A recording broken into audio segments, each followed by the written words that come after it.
박근혜 전 대통령이 탄핵되면서 조기 대선이 현실로 다가왔습니다. 앞으로의 대선 전국이 어떻게 전개될지 광주대학교 천성권 교수 모시고 이야기 나눠보도록 하겠습니다. 어서 나오십시오. 네, 안녕하십니까. 네, 지금 대선 주자들의 지지율 추이가 당분간 지속이 될 것으로 예상이 되십니까? 예, 그간에 이제 문재인 대세론이라고 하는 것이 조금은 더 연장은 될 걸로 보여집니다. 그리고 이제 당장 지난주에 이제 그 탄핵이 최종 결정이 됐기 때문에 당분간은 좀 이어질 걸로 보입니다만은 이러한 대세론에 맞서는 대세론에 영향을 미칠 수 있는 변수들은 몇 가지 있을 수 있겠습니다.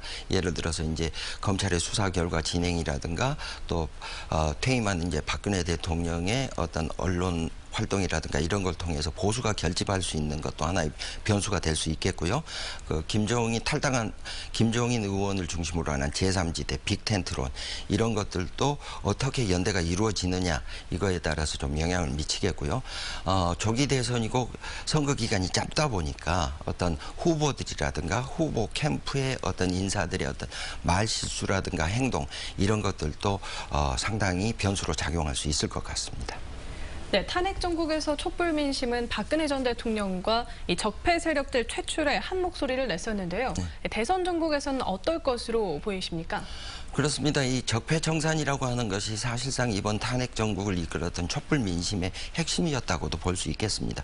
그래서 만약에 이제 새로운 정권이 출범을 한다고 하더라도 이러한 적폐청산이 이루어지지 않는다 그러면은 지금의 이 촛불 민심은 아직 꺼지지 않고 계속 진행 중이라고도 할 수 있을 만큼 새로운 대선 후보라든가 당선자 이런 분들이 이런 걸 분명히 명심을 해야 되는데 사실 적폐청산이라고 하는 것이 오랫동안 묵혀왔던 폐단을 청산하는 거기 때문에 단기간에 청산하는 것도 쉽지는 않겠습니다.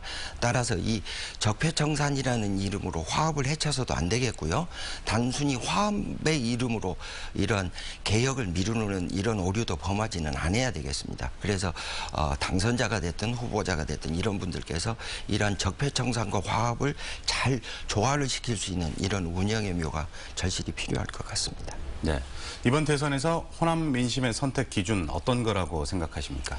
그렇습니다. 이제 우리 호남 민심이라고 하는 건 그동안에 이제 각종 선거에서 전략적 선택을 해오시지 않았겠습니까? 그런데 특히 이번에는 이제 정권 교체는 기정사실화됐고요. 그것도 또 야당 중심의 정권 교체는 기정사실화된 상태에서 이 1차적으로는 이제 더불어민주당 경선에서 호남 민심이 어떻게 반응할 것이냐. 이것도 굉장히 중요한 문제고.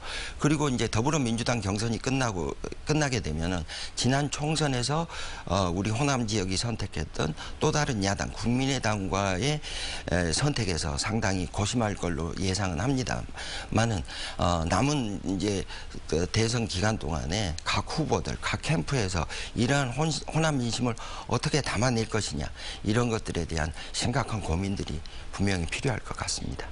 네, 그렇다면 대선 이후에 이 새 정부가 꾸려지면 가장 시급한 일은 뭐라고 생각하십니까?